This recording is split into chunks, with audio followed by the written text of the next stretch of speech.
Coba kalau kemarin nggak ada tugas dari saya, mungkin pada ini ya, yang belum pernah join TikTok nggak bakal bikin TikTok ya. Thank you semuanya sudah saya terima tugas-tugas kalian di SAA 1.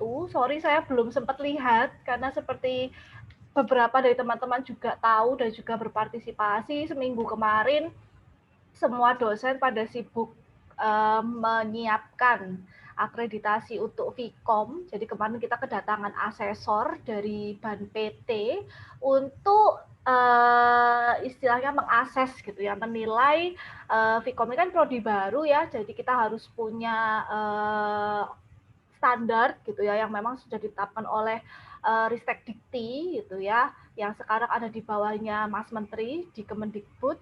Nah, kita ini pengen diakses gitu ya, dinilai apakah kita kurikulum kita, sumber daya manusia yang kita punya, sarana dan prasarana yang kita punya itu sudah sesuai gitu ya dengan standar dari pemerintah, dan juga harapannya nanti ketika kita sudah punya nilai akreditasi itu bermanfaat juga buat teman-teman. Tapi biasanya memang kalau teman-teman besok tidak berniat untuk jadi CPNS gitu ya atau jadi pegawai negeri, itu biasanya nilai perguruan tinggi atau nilai dari prodi itu sebenarnya tidak terlalu berpengaruh. Cuman untuk pengakuan di masyarakat itu sangat berpengaruh gitu kan. Keren kan kalau Vkom sudah bisa pamer, oh kita dapat akreditasi baik sekali gitu kan. Nah, jadi minggu lalu saya masih full gitu ya untuk menyiapkan itu, tapi minggu ini semoga saya sudah bisa menonton semuanya karena tugas SAA-nya kan individu ya, nanti UTS juga individu, semoga nanti saya nggak numpuk menilai tugas-tugas teman-teman. Nah, hari ini teman-teman kita akan membahas tentang consultant and candidates. Nah, ini kemarin kan teman-teman sudah saya minta untuk membaca.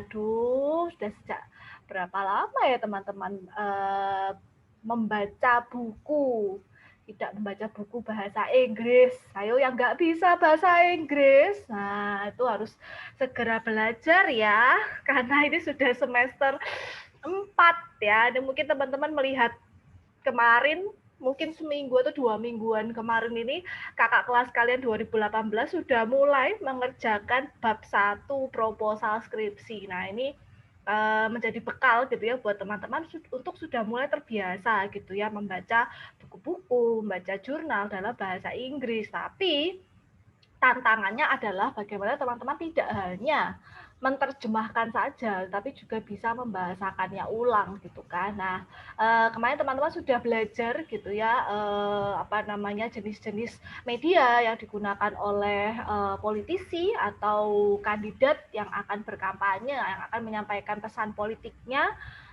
melalui media apa saja. Kemudian mereka juga memanfaatkan media yang gratis dan juga yang berbayar.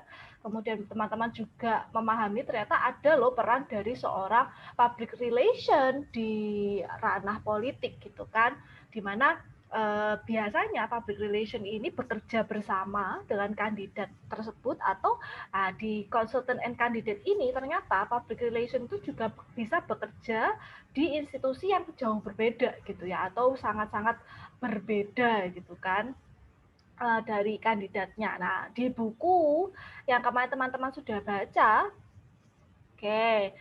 Nah, ini kan kemarin saya sudah minta nih teman-teman, minggu lalu nggak ada tugas kan, cuman mengumpulkan tugas SA1, tapi saya minta teman-teman untuk membaca buku dari Robert Mann dan David Perlmutter, ini yang judulnya Consultant and Candidate. Nggak banyak, cuman 9 halaman ya. Bahasanya juga mudah untuk dimengerti, jadi tidak terlalu susah gitu ya. Nah, hari ini saya akan membahas sekilas saja nih. Yang bisa jawab silakan bisa mengaktifkan suaranya, nggak mengaktifkan video nggak apa-apa. Nah, di buku ini menjelaskan gitu ya perbedaan signifikan dari kedua hal ini gitu ya. Yang pertama adalah konsultannya, kemudian yang kedua adalah kandidat. Ada yang bisa cerita ke saya yang sudah baca buku kemarin, apa sih bedanya konsultan, apa bedanya kandidat itu sendiri? Ada yang bisa jawab? Kalau misalnya Andre bilang yang kandidat tuh harus punya latar belakang pendidikannya, sedangkan yang konsultan enggak, masuk nggak? Nggak harus gitu. Oke. Tapi yang kamu baca di buku seperti apa? Kok Andre ingetnya itu ya, bentar Bu. Ingatnya itu ya, tapi memang benar Andre, jadi di awal-awal dijelaskan bahwa latar belakang pendidikan itu sebenarnya tidak terlalu signifikan diperlukan oleh kandidat ya. Jadi di buku itu menceritakan seorang kandidat itu tidak perlu gitu ya punya latar belakang pendidikan di bidang politik gitu ya atau kepemerintahan atau jabatan-jabatan publik gitu ya. Yang penting dia punya modal gitu ya untuk maju sebagai seorang kandidat. Sedangkan nah bedanya dengan konsultan, namanya juga konsultan gitu ya, orang yang memanfaatkan ekspertisnya gitu ya untuk memberikan pertimbangan ilmu, pertimbangan keahlian, ya pasti dong harus bermodalkan latar belakang pendidikan yang sesuai gitu kan. Di buku awal gitu ya, mungkin Andri dan teman-teman juga sempat membaca, betul bahwa ada disebutkan di situ tentang latar belakang pendidikan gitu ya, yang mana sebenarnya kalau teman-teman gitu ya besok lulus jadi sarjana ilmu komunikasi, apalagi nanti kalau misalnya skripsinya menulis tentang topik komunikasi politik, nah itu teman-teman juga bisa nih dikatakan sebagai seorang ekspertis gitu ya, sebagai modal awal gitu ya teman-teman untuk memberikan saran-saran gitu ya atau apa namanya pertimbangan gitu ya di ranah tersebut. Tetapi kalau teman-teman besok mau jadi lulus, mau jadi pemimpin partai ataupun join ke sebuah partai atau mau mencalonkan diri sebagai anggota DPRD ataupun DPR RI, ya latar belakang pendidikan teman-teman tuh pasti membantu gitu ya, pasti akan jauh lebih membantu teman-teman memberikan perspektif gitu ya nantinya. Tapi jangan sakit hati kalau nanti ketika teman-teman terpilih nih jadi anggota DPR, teman-teman akan bersama dengan satu ruangan orang-orang yang tidak perlu gitu ya menempuh pendidikan apa namanya yang sesuai gitu ya dengan bidangnya yang dia geluti. Nah mungkin teman-teman ingat ya kemarin pertemuan keberapa ya teman-teman, 2 atau 3 ya yang saya menunjukkan video tentang Mulan Jamila ya. Mulan Jamila itu agak kontroversial gitu ya karena memang pada awalnya ya dia tidak punya gitu ya apa namanya ekspertis di bidang politik, karena ya tahu sendiri Mulan Jamila itu artis, penyanyi gitu ya, penyanyi kemudian public figure yang ya kita mengenalnya sebagai istri dari Ahmad Dhani gitu ya. Ya akhirnya kita sanksi gitu ya ketika dia terpilih menjadi anggota dewan RI lagi ya, bukan daerah tapi RI gitu kan. Nah ini adalah sebuah contoh gitu ya bahwa sebenarnya kandidat itu sangat berbeda jauh gitu ya latar belakangnya dengan konsultan. Bedanya apa yang lain? Nah teman-teman pasti bisa cari nih di buku.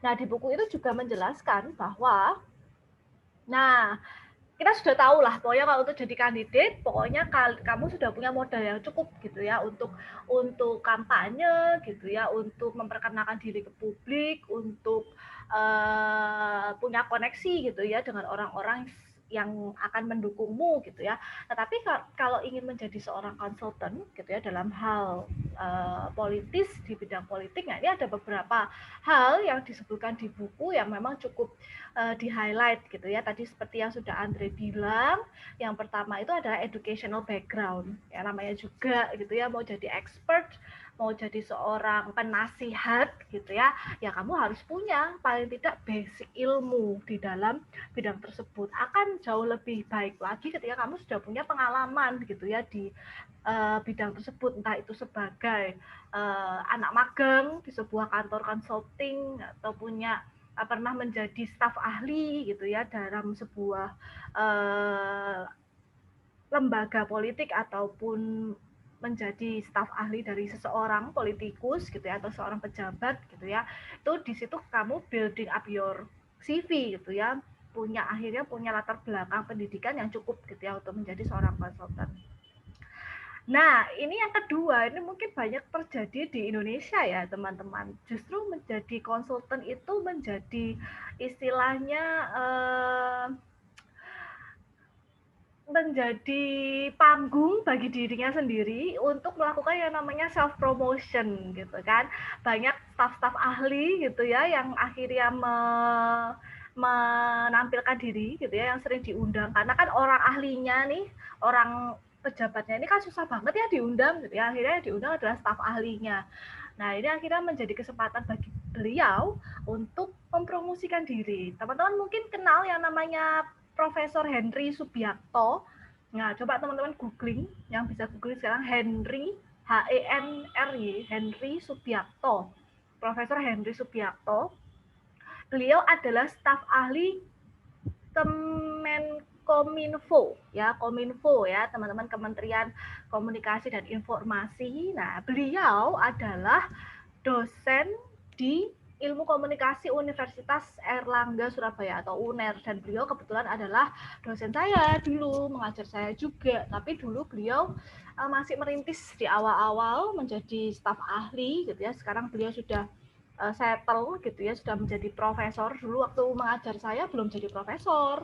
Saya naik S2, kalau nggak salah saya menempuh studi S2, beliau baru dinobatkan gitu ya, diresmikan sebagai profesor, dan beliau semakin dipercaya gitu ya untuk terus menjadi staf ahlinya Kominfo. Nah, beliau ini coba teman-teman lihat gitu ya, kemarin banyak kontroversi tentang pasal karet di UU ITE ya. Aduh, dia di mana-mana gitu ya, di TV One ada, di Metro TV ya ada gitu ya. Jadi di semua channel berita beliau ketika membahas tentang, misalnya topik dari acara tersebut adalah membahas tentang pasal karet yang ada di dalam UU ITE, ya beliau ini menjadi narasumber gitu ya di dalam segmen tersebut. Atau kemarin juga ketika ada video 19 detiknya salah satu artis gitu ya, yang juga menjadi kontroversial, sebenarnya artisnya ini akhirnya menjadi pelaku atau hanya korban gitu ya, hanya saksi. Kalau menurut UU ITE ini seperti apa? Ternyata karena si artis itu yang merekam dan menyebarkan, nah justru dia otomatis menjadi pelaku gitu ya. Nah, ini beliau juga waktu itu juga rame gitu ya, diundang oleh stasiun-stasiun TV untuk memberikan penjelasan gitu ya tentang undang-undang ITE tersebut gitu ya, dan akhirnya beliau menjadi saat ini menjadi cukup ramai gitu ya, dicari oleh orang-orang. Saya follow Twitter beliau itu sejak S1, dan beliau itu kalau S1 zaman saya S1, S2 kemarin itu, kalau beliau nge-tweet itu paling ya yang nge-retweet cuman yang komentar dan yang nge-retweet paling cuman hitungan jari gitu ya, kayak ya 10 gitu ya, paling banyak juga mungkin 20 gitu ya. Tapi semenjak beliau aktif gitu ya, mewakili Kementerian Komunikasi dan Teknologi tersebut, beliau jadi semakin disorot gitu ya oleh banyak orang, yang mana ketika beliau nge-tweet nih gitu ya, atau meninggalkan status di Twitter, banyak sekali akhirnya yang komentar, yang nge-retweet, yang mencaci maki juga banyak gitu ya.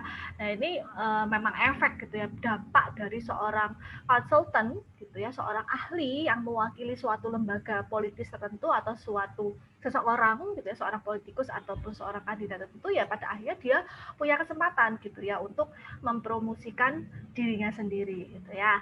Even sebenarnya dia mewakili lembaga ataupun politikus itu. Nah, kemudian yang ketiga itu juga dijelaskan di dalam chapter tersebut, itu adalah bagaimana seorang konsultan itu handling press, ya, gimana sih menangani press gitu ya, atau wartawan ataupun media gitu ya yang meliput. Media itu sebenarnya maunya seperti apa sih gitu ya. Kadang media itu nggak suka yang terlalu bertele-tele gitu ya. Udahlah, kita tanya A, jawabanmu ya harus A gitu ya. Jangan berbulat-bulat aja, mulai dari Z, dari belakang gitu sampai baru akhirnya terakhir baru ke A gitu ya. Wartawan nggak suka yang seperti itu. Atau yang seperti apa? Nah, teman-teman nanti akan baca lebih dalam gitu ya, bagaimana tips and trick kebalik tips and trick bagaimana seorang konsultan itu handling press gitu ya, bagaimana mereka istilahnya melayani gitu ya keinginan press, keinginan dari wartawan itu sendiri untuk menggali informasi seputar kandidat itu sendiri ataupun sebuah lembaga gitu ya. Nah, di buku juga dijelaskan tentang apa sih enak nggak enaknya jadi seorang konsultan. Di situ ada disebutkan tentang overloaded clients. Nah, kalau di di semua pun gitu ya, di Amerika juga seperti itu, di Indonesia pun seperti itu. Kalau sudah masa-masa kampanye, kalau di Amerika mungkin hanya 2 partai ya, Republik sama Demokrat, satu lagi independen. Dan biasanya independen ini lepas gitu ya dari partai apapun. Kalau sudah waktunya kampanye, mereka pasti kan akan serentak gitu ya, akan melaksanakan istilahnya pertemuan publik, kemudian pidato, kemudian media buying ya. Kemarin teman-teman sudah belajar media-media apa yang bisa dibeli gitu ya, seperti iklan, slot iklan gitu ya. Terus kemudian mereka akan mengejar yang namanya liputan wartawan yang free gitu ya. Mereka berlomba-lomba untuk diliput gitu ya. Nah, ketika masa-masa kampanye itu mulai, seorang lembaga atau sebuah lembaga konsultasi politis atau sebuah lembaga yang menerima gitu ya klien-klien untuk menjalankan kampanye, nah itu akan mengalami yang namanya overload klien. Nah, tapi giliran lagi nggak ada kampanye, nggak ada pilkada, kayak sekarang ini misalnya, mereka sepi ya, mereka nggak ada istilahnya nggak ada event yang bisa mereka dapatkan gitu ya. Mungkin mereka hanya membantu secara behind the scene untuk pejabat-pejabat pemerintahan gitu ya, mungkin dalam sosialisasikan kebijakannya. Nah, misalnya kayak sekarang nih, kayak bagaimana sekarang pemerintah sedang menggalakkan, menggaungkan yang namanya vaksin. Nah, di situ pasti ada nih peran seorang konsultan communication politik gitu ya, bagaimana supaya pesan itu cocok gitu ya untuk masyarakat di daerah tertentu atau cocok untuk usia-usia yang memang vaksin itu lagi diperuntukkan ya. Misalnya kalau sekarang nih vaksin itu sudah mulai untuk para lansia. Nah, gimana nih caranya memberikan pengertian pada lansia bahwa vaksin ini aman. Nah, media apa yang biasanya digunakan oleh lansia nih setiap hari? Oh, karena mungkin lansia mereka nggak terlalu dekat dengan gadget. Oke, kita akan menyasar TV gitu ya. Kita akan menyasar radio, terus mungkin mereka akan menyasar lembaga-lembaga yang memang menaungi lansia gitu ya, misalnya panti jompo, kemudian puskesmas, kemudian juga mungkin asosiasi-asosiasi tertentu gitu ya, misalnya lansia kan biasanya suka gerak gitu ya, mencari olahraga kecil. Nah, itu biasanya mereka akan menyasar komunitas-komunitas yang memang di dalamnya ada lansia. Nah, ini adalah juga peran gitu ya dari konsultan, tapi ya kadang ya itu tadi, kalau lagi sepi, nggak ada agenda, yang mereka sepi gitu ya, dan lain sebagainya. Teman-teman nanti akan bisa temukan gitu ya di dalam buku itu, chapter itu.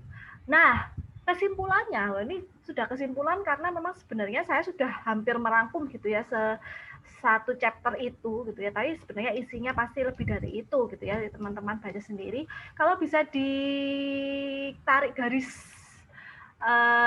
merah gitu teman-teman, kira-kira kampanye itu sebenarnya apa sih? Kalau di dalamnya sudah ada kandidatnya, sudah ada seorang konsultan yang membantu kandidat tersebut atau sebuah lembaga politik tertentu, nah sebenarnya kampanyenya itu sendiri itu apa sih? Ada yang bisa bantu jawab? Bu, saya mau coba. Silakan Christine, apa kampanye itu ternyata? Kalau menurut saya sih setelah baca buku itu kayak kampanye itu bagaimana membuat kandidatnya itu seolah-olah menjadi bintang dan kayak mendapat perhatian dari masyarakat gitu, Bu. Oke, itu kalau dari segi kandidatnya. Kalau dari segi konsultannya, kampanye itu apa? Kalau konsultan, ya itu, Bu. Ini ya, membantu saja ya berarti ya? Iya, iya kayak belakang Mungkin layar. saya mau menambahkan, Bu. Oke, silakan Adima. Kalau konsultan itu ketika ada sedang masa kampanye itu dia lebih mempromosikan diri, siapa tahu di kelanjutan event dia juga dipakai di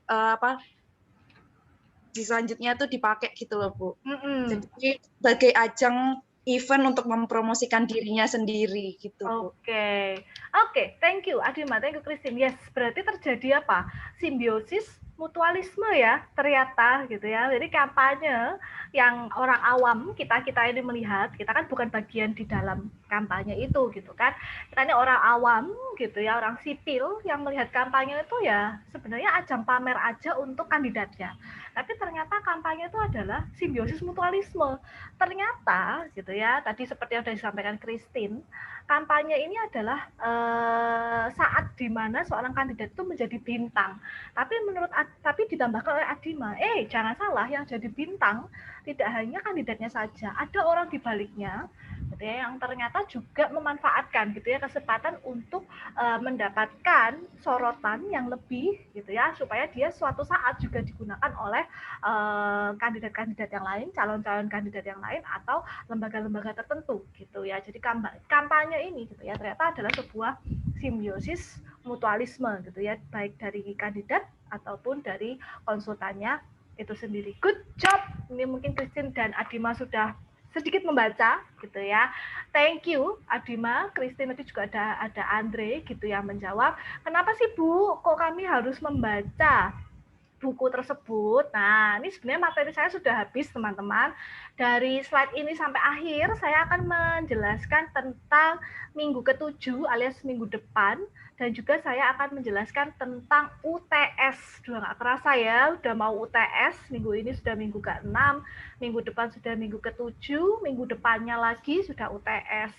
Nah, seperti yang saya sampaikan ya, minggu depan, di e-learn juga sudah ada gitu ya. Minggu depan teman-teman akan ada movie time alias nonton film. Nah, di film ini nih, filmnya ya nggak terlalu lawas. Sebentar, terjadi kesalahan. Film ini bentar. Oh, benar. Oke. Saya kira filmnya salah tahun. Oke, teman-teman, film ini rilis di tahun 2012, judulnya The Campaign, yang main Will Ferrell sama Zach Galifianakis. Nah, ini filmnya ini menceritakan tentang dua orang, belum dua orang. Awalnya hanya Will Ferrell saja ya, menjadi incumbent gitu ya, pejabat dari sebuah kota gitu ya. Kemudian dia mencalonkan kembali gitu ya. Nah, tapi ternyata di detik-detik terakhir ada seseorang lawan nih yang akan menjadi lawannya gitu ya di kampanye untuk mendapatkan posisi tersebut. Nah, teman-teman tolong gitu ya lihat bagaimana mereka sebagai seorang kandidat mencoba untuk mencari suara sebanyak-banyak mungkin gitu ya, dan bagaimana peran seorang konsultan gitu ya. Jadi mereka berdua ini punya tim konsultan gitu ya yang membantu mereka menyusun strategi kampanye. Nah, ini bagaimana sih peran mereka gitu ya, kira-kira berhasilkah gitu ya, siapa di antara dua orang ini yang berhasil gitu ya untuk mendapatkan kursi tersebut. Nah, saya sudah memberikan akses film ini di e-learn. Silakan teman-teman juga bisa langsung klik aja, atau mau langsung diketik juga gampang, tiny.cc/the campaign. Silakan teman-teman bisa nonton atau download gitu ya dari link ini. Atau misalnya, Bu, saya nggak mau subtitle Indonesia, saya mau subtitle bahasa Inggris, silahkan cari di sumber yang lain gitu ya. Yang saya dapatkan ini yang terjemahannya atau teksnya ini adalah bahasa Indonesia. Nah, sembari menonton, coba teman-teman amati gitu ya peran dari dua orang ini sebagai kandidat pejabat di sebuah kota tersebut ya, dan apa kira-kira peran dari tim mereka gitu ya, yang menjadi tim konsultan dalam merangkai strategi kampanye dari masing-masing kandidat tersebut. Nah, untuk presensi minggu depan setelah teman-teman menonton film, silakan teman-teman menjawab kuis week 6 di e-learn dengan benar ya. Tolong dijawab dengan benar, gampang kuisnya, semua jawabannya ada di film. Jadi kalau teman-teman menonton dengan seksama ya, pasti teman-teman bisa menjawab kuis dari saya.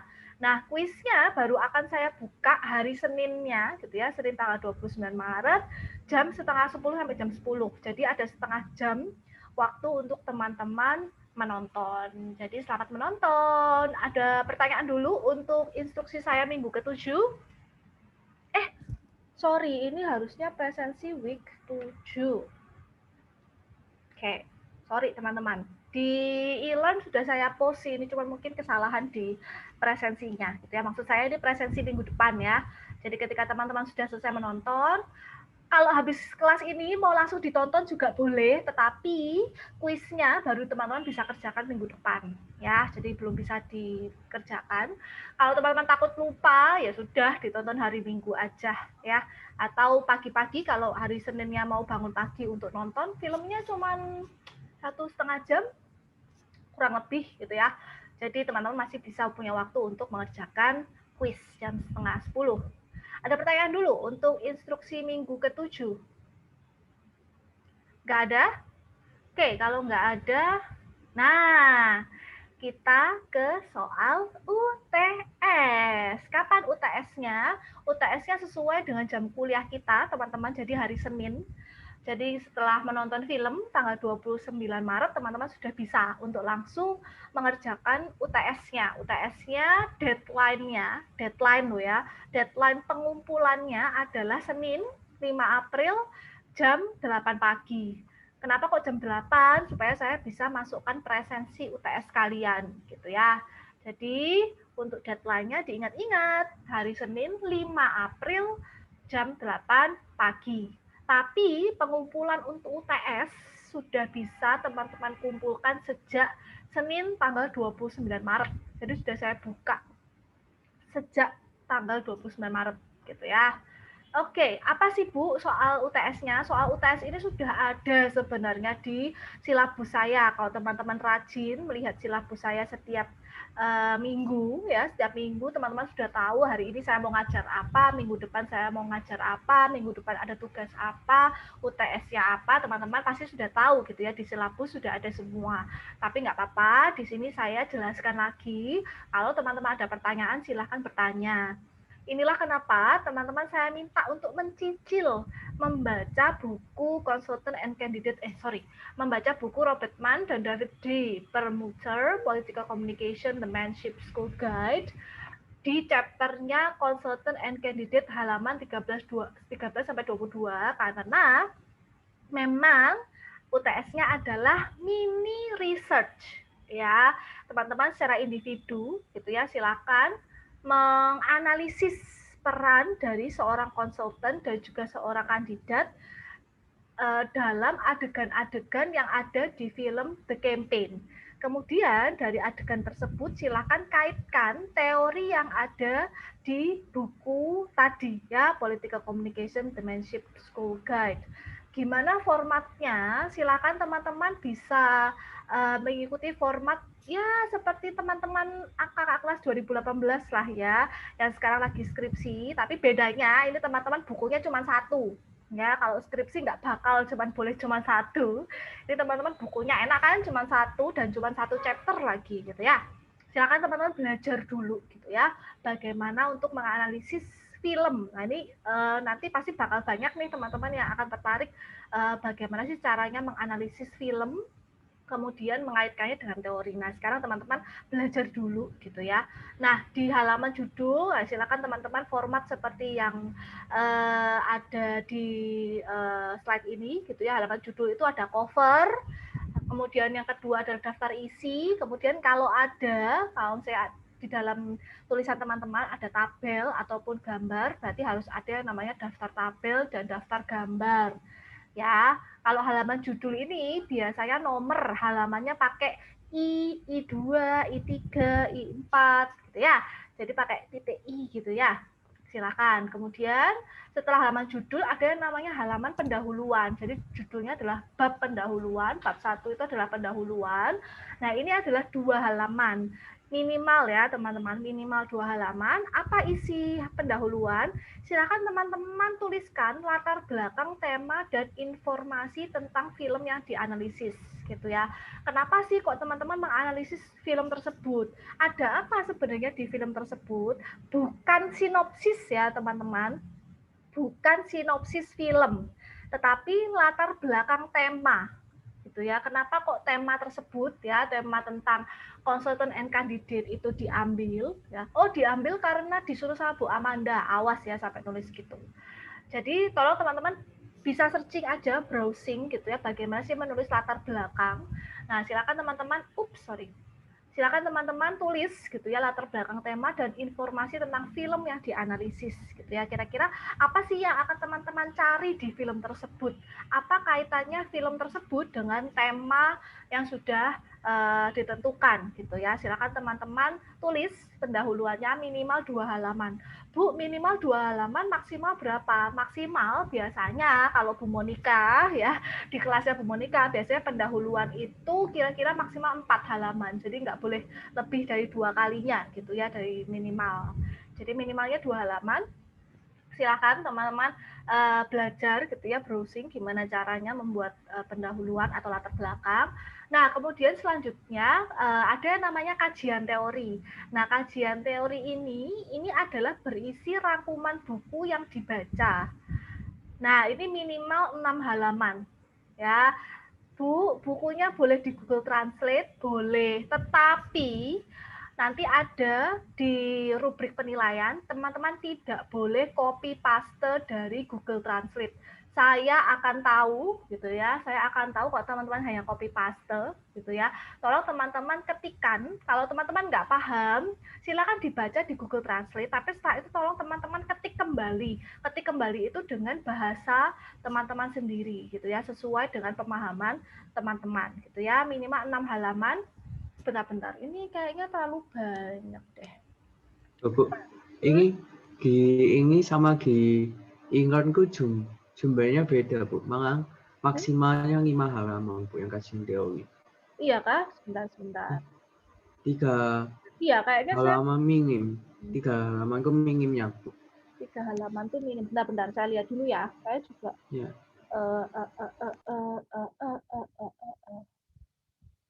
Oh iya benar, minimal 3 halaman, maksimal 5 halaman. Oke, sorry. Berarti ini minimal 3, minimal 3, maksimal 5. Oke, thank you Brian sudah diingatkan. Makanya saya kok agak susah, aneh ya. Oke, jadi teman-teman kajian teori minimal 3 ya, maksimalnya 5, jangan banyak-banyak. Oke, jadi silakan teman-teman boleh memanfaatkan Google Translate kalau ada yang teman-teman tidak tahu, tetapi untuk menuliskannya di dalam kajian teori tidak boleh di copy paste ya. Oke, kajian teori minimal 3 halaman, maksimal 5 halaman ya. Kemudian setelah kajian teori ada yang namanya analisis. Nah, silakan teman-teman analisis adegan-adegan di film ya yang sesuai dengan teori yang teman-teman baca. Ya, semua teori yang dicantumkan di kajian teori harus digunakan sebagai alat analisis. Jadi teman-teman yang sudah capek-capek gitu ya merangkum bukunya di dalam kajian teori, sayang dong kalau tidak dipakai. Jadi silakan teman-teman capture adegan-adegan mana yang memang benar-benar merepresentasikan teori yang sudah teman-teman baca. Dan teman-teman jelaskan kenapa gitu ya, kenapa setting adegan itu seperti apa sehingga sesuai gitu ya, sehingga mendukung teori yang teman-teman baca. Oh, kandidat itu kan tadi tertulis di buku misalnya, kandidat tertulis di buku bahwa dia tidak harus memiliki latar belakang pendidikan yang sesuai dengan bidang atau sesuai dengan jabatan yang ingin dia dapatkan. Adegan, ada nggak ya adegannya di dalam film tersebut? Silakan teman-teman kalau ketemu capture gitu ya, capture adegan itu dicantumkan di dalam analisis, terus teman-teman jelaskan, oh menurut teori di buku ini menjelaskan bahwa kandidat itu tidak harus punya latar belakang pendidikan sesuai dengan jabatannya.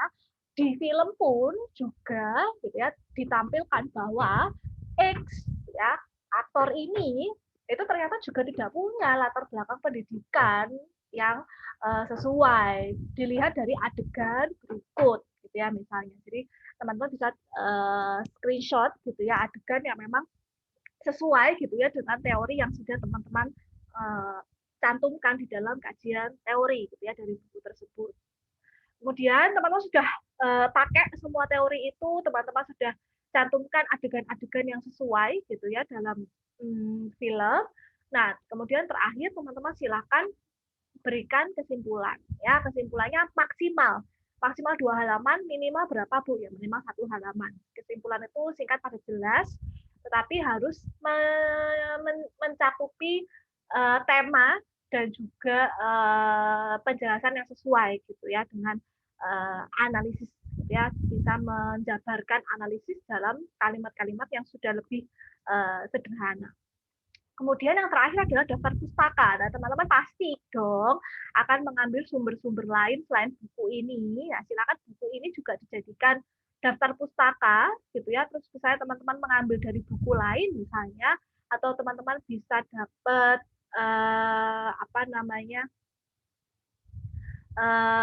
teori lain gitu ya di buku lain ataupun penjelasan yang lain gitu ya seputar film tersebut, silahkan bisa dicantumkan dalam daftar pustaka. Daftar pustakanya sesuai pedoman APA Style. APA Style itu apa ya Bu? Ya, silakan teman-teman Google ya, contoh bagaimana sih caranya membuat daftar pustaka sesuai APA Style. Oke, Karina, daftar pustaka. Oh iya, sorry, analisis berapa halaman? Bentar, saya kok juga menghapus ini ya. 5, sorry. Oke,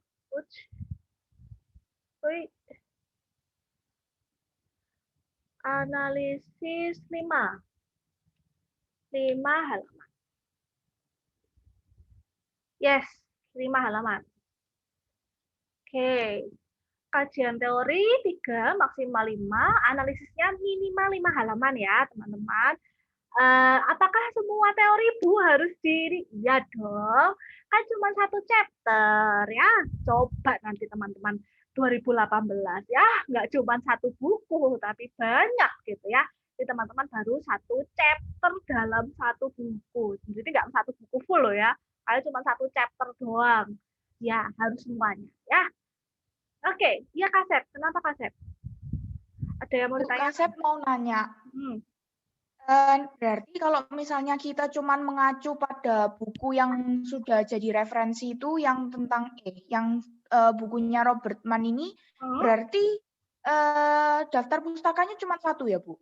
Betul, tetapi kamu boleh misalnya kayak informasi seputar film ini nih siapa sih sutradaranya, film ini nih tentang apa, itu kan kamu pasti ambil juga kan dari internet. Nah, sumber itu yang harus kamu masukkan. Kemudian daftar pustaka itu tidak hanya harus buku, tetapi juga film itu sendiri kamu dapat di mana gitu ya. Jangan bilang dari link saya ya, coba cari streaming yang resmi. Kalau yang dari saya kan tidak resmi. Coba teman-teman cari streaming yang resmi gitu ya. Coba teman-teman belajar bagaimana sih cara membuat daftar pustaka kalau sumbernya itu dari portal video. Nah, itu juga harus teman-teman cantumkan di daftar pustaka. Itu ya, Kak Sep ya. Oke, Bu. Terima kasih, Bu. Sama-sama. Ada lagi yang mau ditanyakan untuk soal? Sebentar, sebelum saya menjawab yang lain. Nah, kenapa sih kok teman-teman tidak boleh hanya copy paste dari Google Translate di kajian teori? Ini loh, rubrik penilaian saya. Ya, coba teman-teman lihat. Nilai 0 sampai 54 ini jelas tidak mengerjakan. Tapi mengerjakan namun tidak ikut format. Jadi ini acak-adut gitu ya. Kajian teori hanya copy paste. Ya, 0 sampai 54. Kemudian 55 sampai 69 ini teman-teman mengerjakan mengikuti format namun kajian teori hanya copy paste. Jadi formatnya benar tapi kajian teorinya copy paste. Saya auto 69 ya. Kemudian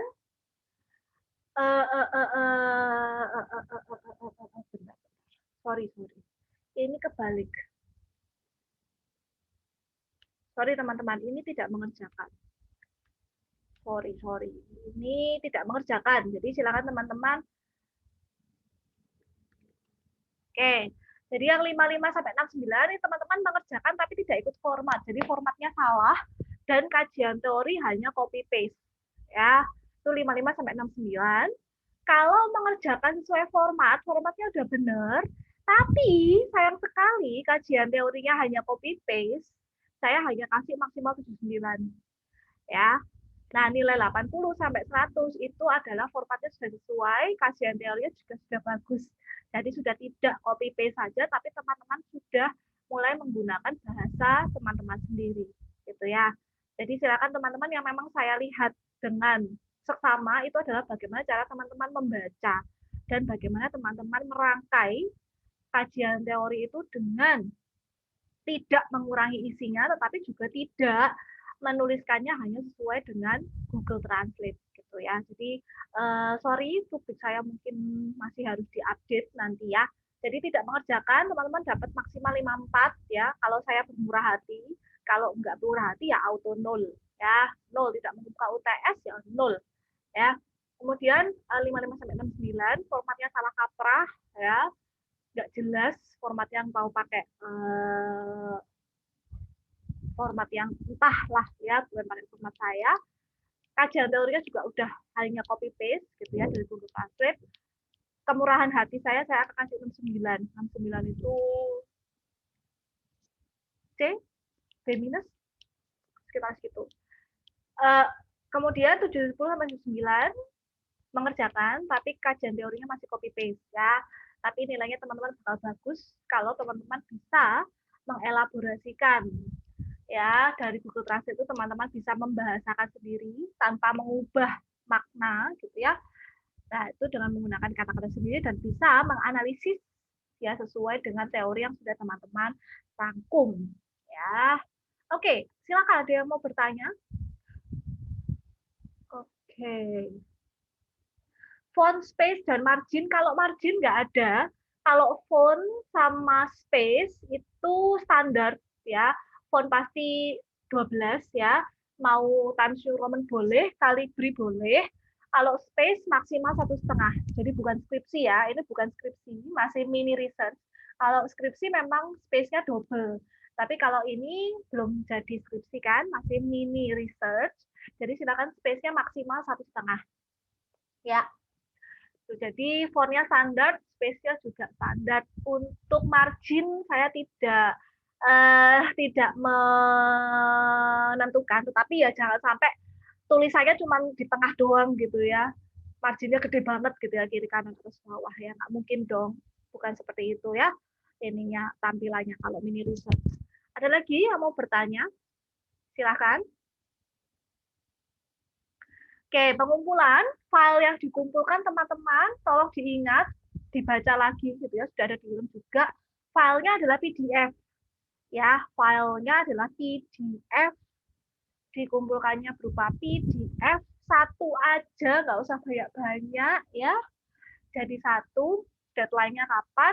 Senin 5 April jam 8. Maksimal ya ini ya, maksimal jam 8. Bu, saya mau mengumpulkan minggu depan, silakan. Sudah saya buka di tanggal 29 Maret alias Senin minggu depan. Ya, jadi minggu depan teman-teman akan menonton filmnya gitu ya, sambil menonton sambil mungkin akan lebih baik kalau teman-teman sudah mulai menulis gitu ya, sudah mulai membaca bukunya, sudah mulai merangkum. Jadi teman-teman ketika menonton sudah mulai menganalisis gitu ya, menganalisis adegan per adegan gitu ya yang sesuai dengan buku dan teori yang sudah teman-teman baca gitu ya. Nanti teman-teman tinggal menuliskan gitu ya di analisisnya di tempatnya gitu ya. Ada pertanyaan terakhir? Andre, Bu. Silakan, Andre. Mau nanya, maksudnya kayak biar nggak salah kaprah aja, Bu, takutnya. Bisa tolong definisiin lagi nggak, Bu, konsultan nama kandidat tadi, Bu? Silakan dibaca. Ada semua kok di buku gitu ya.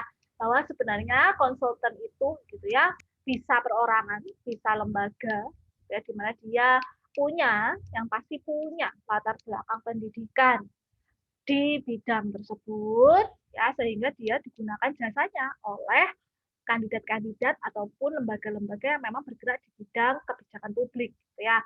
Sedangkan kalau kandidat, ya perbedaan mendasarnya adalah dari latar belakang pendidikan dia tidak perlu punya latar belakang yang sesuai, gitu ya, dengan jabatan yang ingin dia peroleh, gitu ya.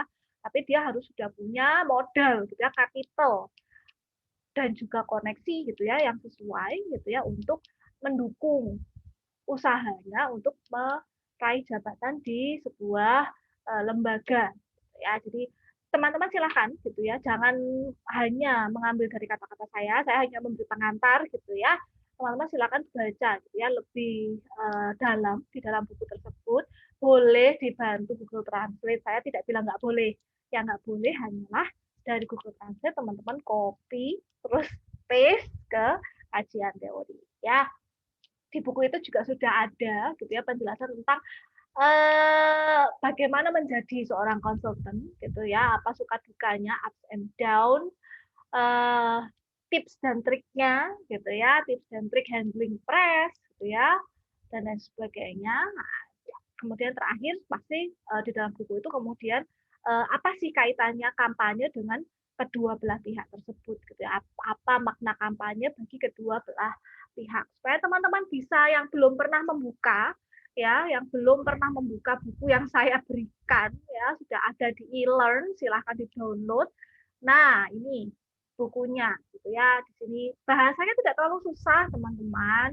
Jadi sebenarnya chapter ini ditulis oleh John Franzen ya. Jadi sebenarnya bukunya Robert Mann dan David D. Perlmutter ini adalah kumpulan-kumpulan tulisan gitu ya. Dan chapter pertama tentang consultants and candidates ditulis oleh John Franzen.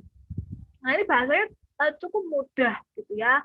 Di sini dijelaskan, tadi sudah saya jelaskan sekilas gitu ya, client overload, nah ups and down-nya gitu ya, things to look for, ini cerita tentang apa sih gitu ya akan dihadapi oleh kandidat ketika dia sedang berada dalam sebuah kompetisi, dalam tanda kutip gitu ya, dan bagaimana memilih konsultan, lembaga konsultasi yang memang sesuai gitu ya dengan kebutuhannya. Kemudian ada namanya foibles and candidates. Nah, ini kan menjelaskan bagaimana sindrom yang terjadi gitu ya ketika sudah bekerja bersama tim kandidat dan juga tim konsultannya, apa sih kira-kira istilahnya gesekan gitu ya yang terjadi gitu kan. Nah, nanti teman-teman setelah baca ini kemudian nonton filmnya, teman-teman akan paham gitu ya. Oh iya ya, ternyata gitu ya. Ternyata terjadi juga gitu ya. Seperti ini gitu ya. Jadi silakan teman-teman baca, itu ada masalah keuangan gitu ya. Bagaimana seorang kandidat itu mau untuk membayar konsultan gitu ya. Dan tadi gitu ya ketika kandidat itu kalah gitu ya, kemudian bagaimana kompensasi pembayarannya kan. Terus kemudian ketika nggak ada job-joban itu gimana gitu ya, kandidat itu lembaga konsultan itu bisa survive, getting paid ya, working together, ini bagaimana istilahnya cara gitu ya. Pada akhirnya kampanye itu adalah collaborative enterprise gitu ya, and it's far more likely to succeed when there's an atmosphere of mutual trust and respect. Jadi ini sebenarnya ada simbiosis mutualisme gitu ya, kerja bersama yang berdasarkan pada kepercayaan dan juga saling menghormati gitu ya. Nah, ini bisa teman-teman baca aja, sebenarnya adalah kayak kesimpulannya gitu ya dari chapter ini gitu ya. Silakan teman-teman bisa baca gitu ya dari awal. Silakan kalau memang teman-teman punya keterbatasan dalam bahasa Inggris, silakan teman-teman bisa menggunakan buku translate, tetapi nggak boleh di copy paste. Oke, ada pertanyaan lagi? Oke, kalau yang terlambat, mohon maaf sudah nggak bisa absen, tapi kalau mau ikut presensi kedua silahkan. Tadi untuk untuk kelas A, Denisa ya tadi ya, sama Irco. Oke. Sama Ivana. Oke. Yes. Ada pertanyaan dulu, teman-teman? Berarti minggu depan nggak ada pertemuan Zoom kan ya, Pak? Nggak ada. Minggu depan kalian hanya menonton film, tapi jangan lupa untuk presensi, jangan lupa mengisi kuis saya ya. Oke, thank you, Bu. Oke. Ada lagi pertanyaan? Bu, permisi mau tanya. Kalau misal joinnya pas sama 8.10 gitu gimana ya, Bu? Iya, sudah saya masukkan kok itu. Kamu pas soalnya tadi 8.10. Oh iya, terima kasih ya, Bu. Oke, ada pertanyaan lagi? Ada perubahan nanti di rubrik penilaian ya. Jadi nanti di bagian rubrik penilaian tadi saya sempat salah untuk kategori. Oh, belum saya upload. Jadi saya upload teman-teman rubrik penilaiannya. Jadi teman-teman bisa men-setting ya, teman-teman kira-kira mau nilai berapa gitu ya untuk UTS komunikasi politik. Terakhir, ada pertanyaan? Kalau sudah tidak ada, mari kita berfoto bersama. Silakan yang bisa meng-on-kan kamera, silakan on-kan kamera supaya bisa dapat presensi kedua. Ya, kalau nggak nyalain video, ya nggak dapat presensi. Saya sudah tulis ya di e-learn kita. Yuk, kita foto, ada 3 slide di sini. Bentar-bentar. Saya nggak tahu kalian di mana. Silakan slide pertama bisa mengaktifkan. Wah, pada muka bantal semuanya. Luar biasa. Oke, saya ke slide pertama dulu. Sebentar, jadi saya waktu karena saya gaptek. Oke, slide pertama, 1, 2. Oke, wait. Tuh, saya ini gaptek ya. Mudah-mudahan bisa sembuh cepatnya. Ini pertemuan ke-6. Oke, slide kedua. Silakan tersenyum. 1, 2. Bentar. 1, 2. Oke. Bentar. Oke, sekarang slide ketiga. Slide ketiga siap? 1, 2. Cakep. Oke, teman-teman, thank you so much atas kehadirannya hari ini. Wah, nggak sampai 9:30 malah saya nih. Hari ini memang saya tidak berencana lama. Mudah-mudahan teman-teman juga tidak terlalu menghabiskan kuota yang banyak gitu ya hari ini. Terima kasih atas kehadirannya. Silakan mempersiapkan UTS sebaik-baiknya. Ingat, ini UTS-nya sifatnya adalah individu. Jadi hanya tergantung pada diri sendiri ya, teman-teman gitu ya. Silakan teman-teman mulai biasakan gitu ya untuk membaca, untuk menganalisis suatu fenomena. Nah, ini belajar dari sekarang gitu ya.